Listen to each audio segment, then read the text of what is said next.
Hey guys, welcome back to RL Design and Innovations. Firstly, I hope everyone's having a happy holiday season. May you celebrate Christmas, Hanukkah, Kwanzaa, whatever it is. I hope that you're just having a great time, making a lot of great memories. And take a second and think, health is the most important thing.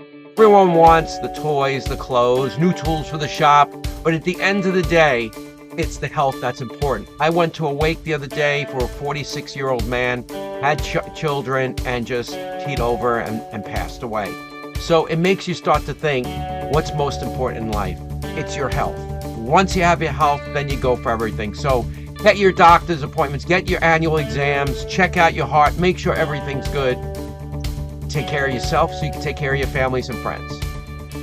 Let's move on to happier things. So today we're going to be doing some board game boxes, little boxes, which I normally do in 3D, using my 3D printer. I have a couple here that we're going to do. We'll see which one we want to do. And we're going to do that we're going to design it in Inkscape. And then from there, we're going to bring it into Lightburn. We're going to make some finger holes on the sides that you can pull cards out. And then we'll have some fun doing it. So sit back and learn how to make boxes. Let's see, I have it open. And it has some real strong functions. It allows you to do creating boxes, jigsaw puzzles, and we'll do jigsaw puzzle next time. But today, again, as I said, we'll do boxes. So how do you use this? It's really, like I said, it's a good program. So anyway, let's go to the extension. You go to under render and you can install all of these extensions. There's an application that's built in here. So over here where it says manage extensions, it then allows you to install all these other extensions. Again, render, we're going to do a laser cut box. You see I have a jigsaw puzzle, but we're going to do a laser cut box. Okay, so the first thing you want to do is adjust your width. So when you measure, you want to measure the outside dimensions. And the larger box is going to be, let's say, 80 millimeters is the width. Or 80, let me see. Should I do 85? Let's do 85. That's fine. Height, I'm going to do 66.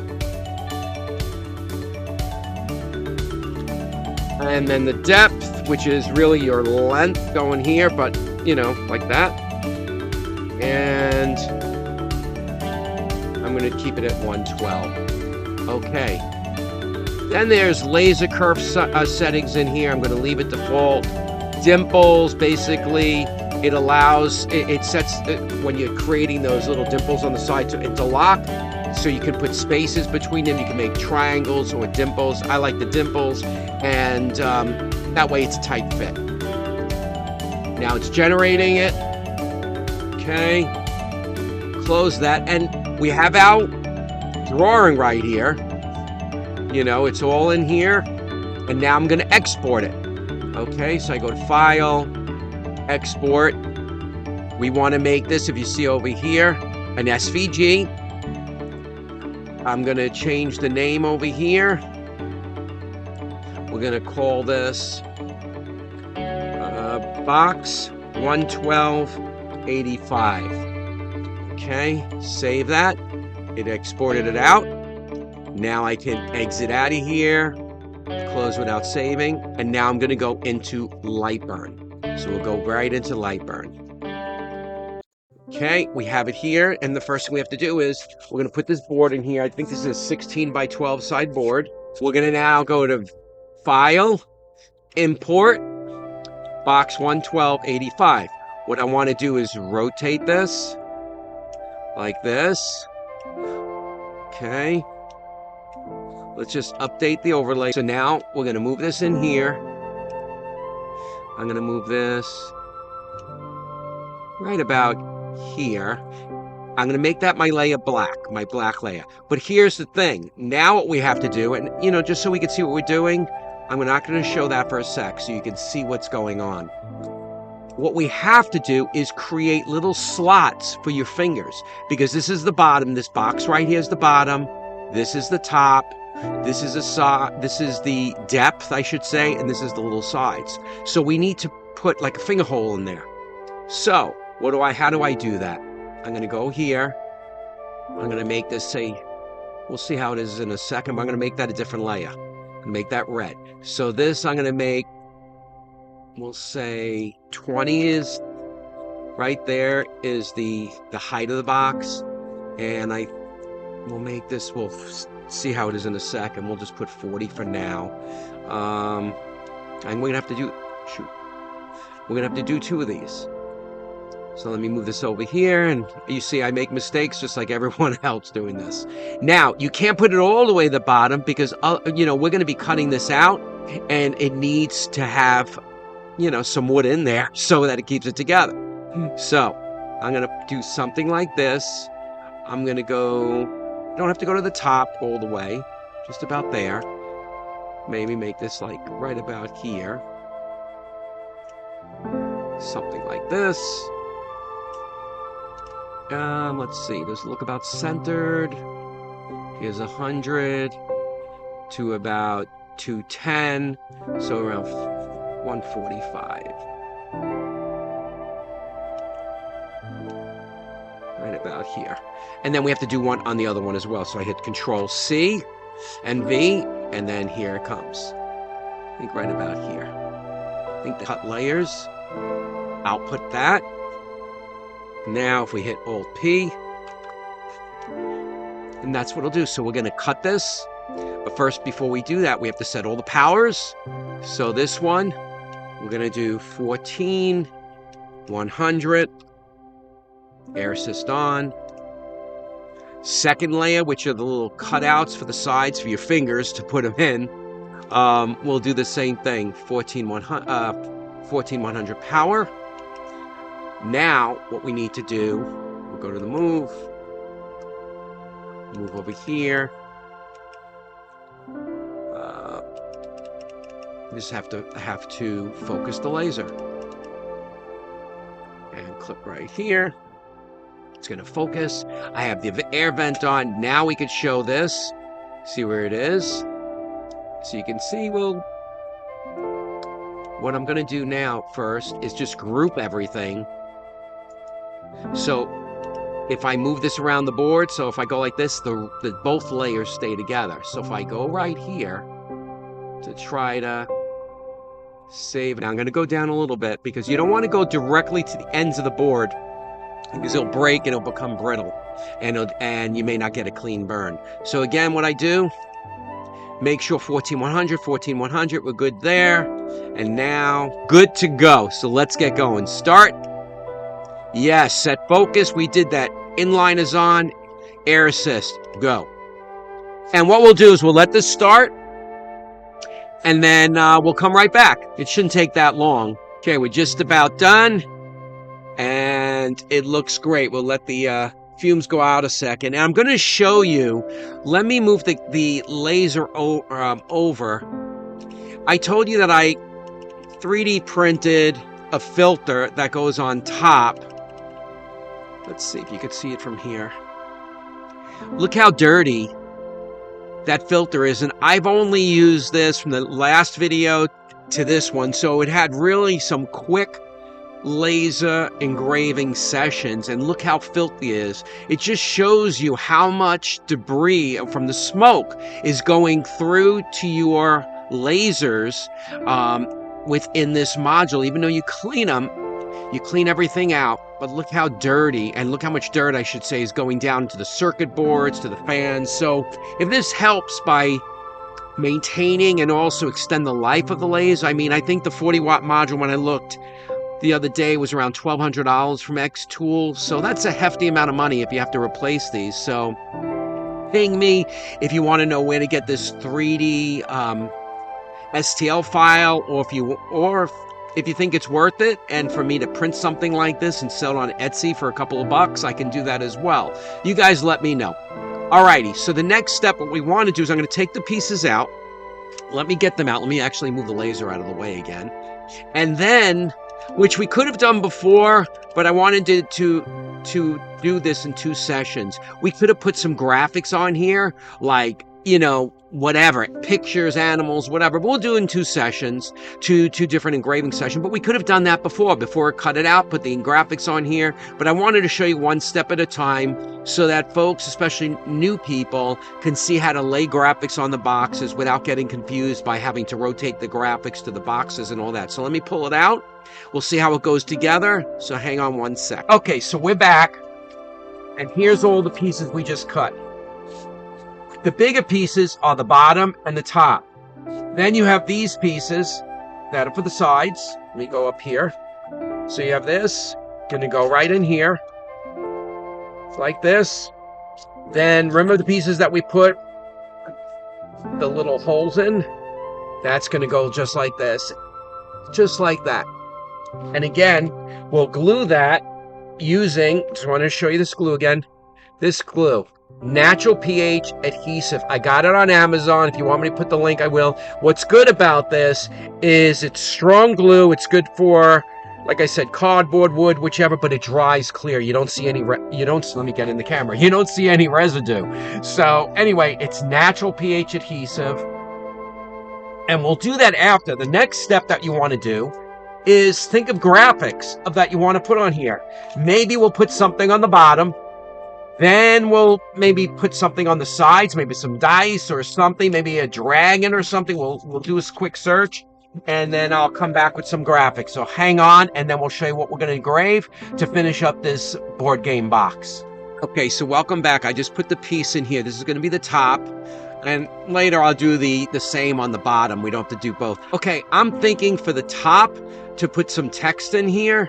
So I'm going to do the adventure begins. Okay, and I like this font I used in the last project, and what Lightburn keeps whatever I have from the last time as my text preference. But if I didn't like it, just double click it and just, you know, go through my fonts and change it. But I think this would be nice just because it's an adventure box, game box. Okay, I think that's good. Let's look at the layers. We are 250 at 40. I think that's a good speed, good power. So I'm going to start this. And then once it's done, we'll come right back. Okay, it is done. And there you go. The adventure begins. Now, we're going to do, if you remember, these are for the sides that go like this. And we'll glue it later, but that way you can get your finger in there. So let's do some graphics with this. Okay, let me update the overlay. So we here, maybe we'll bring in some graphics, something like this. And then maybe we'll put another dragon on this side. Oh, it's not too big already. Let's see. And you could also do the inside covers. We'll see how that is. Okay, let's see what it looks like. We'll go like that. Let's see, we're gonna do 200. And I'll do max power 45, since this has some real dark imagery in here. You could see over here there's some black, so we want that to be really burnt down. 254, that's fine. 0.1. Okay, I think we're good to go. Let's update the overlay. I forgot to do that on one of the projects I was working on, and I used an old image from the camera adjustment, and my text was over here and my material was over here, so it was like 2 different places. So anyway, let's get this done. Yep. Okay, let it get going. All right, we'll let it do its thing and we'll come right back. Okay, it is done. Let's see how it came out. I think that came out really nice for a non-editing type of image that I just cut from the web. I took it, basically I did a scrape, which means I do like a capture the screen, and then all I do is crop it and then remove the background. This is the other side, so let's do that. I'm going to get that in there. Okay, remove this graphic, and I'm thinking for this one, why don't we do like a Lord of the Rings, or we can do, yeah, let's do a Lord of the Rings one on this one. Maybe we bring this over. Let's see. That's a Hobbit. And then maybe on the other side, we'll do everyone's favorite, Smeagol. We'll get that done. All right. Again, 245 is the power. Okay, laser, start. Okay, this is done. Let's see how it came out. Not bad. 4, no editing of the photos, just screen scraping and removing the background. Yeah, you can see, get a little light in there. Really good. Next one I'm going to do the inside part of the box, which I just engraved begin on it before it begins. And I'm thinking this, I think would be really cool for the inside bottom of the box. Oops. You don't see it too often. Fade overlay. Let's get this done. Yes. And we'll come on back right after this is done. Okay, this one is done. Let's check it out. See how this is. Not too bad. Not too bad. The adventure begins without the text, but the dragon, it begins. So this is going to be inside the box. Now we have 2 more. We have the side, we have the little end panels, and we'll do both of those at the same time. Now, what should we do for these? I'm thinking from Chip Theory Games, we'll do this guy. Not too shabby. Go over here, go there. But let's adjust the image a little bit. I think it's too dark. And all I did, just to show you, in Lightburn, right click, adjust image. Contrast, maybe a little there, brighten a little bit like that. Lose that, leave that right there. That's that one. Then we'll do, for the other side, the wandering eye. Let's look at the coloring, 245. I think that will be perfect. So let's get going for the last part. And just so you know, how am I finishing these off? I'm putting a clear coat of polyurethane matte on them, both sides. And then once that dries, then I glue them. We'll be back in a couple minutes. Okay, it is done. Let's see how it came out. And it is pouring here in Long Island, New York. That's where I'm from. That came out really good. The eye from Lord of the Rings. And this came out okay. From Chip Theory Games. Let's see if we get it in there. There you go. Get some light. Not bad. Okay, so what I'm going to do now is I'm going to put a clear coat of polyurethane, then come back, show you how it's put together. So I put the box together. You'll see it fits perfectly. Great little game card box. I have the cover over here that you don't glue on. You just stick it on. Need to be. You can't go on right now because it's dry and the tape's in the way. But anyway, you get the idea, and I'll show you an after picture once it dries overnight when I edit the video. So hope you enjoyed this. We used Inkscape to draw out the box using the extension of the laser cut box. We then brought it into Lightburn. We then put some imagery on this box, engraved after we cut it out. And the reason being, I wanted to lay out the box components to see which way I wanted it. And then a coating of polyurethane. So anyway, hope you enjoyed this. Subscribe, thumbs up, and again, happy holidays. Thank you for watching. Bye-bye.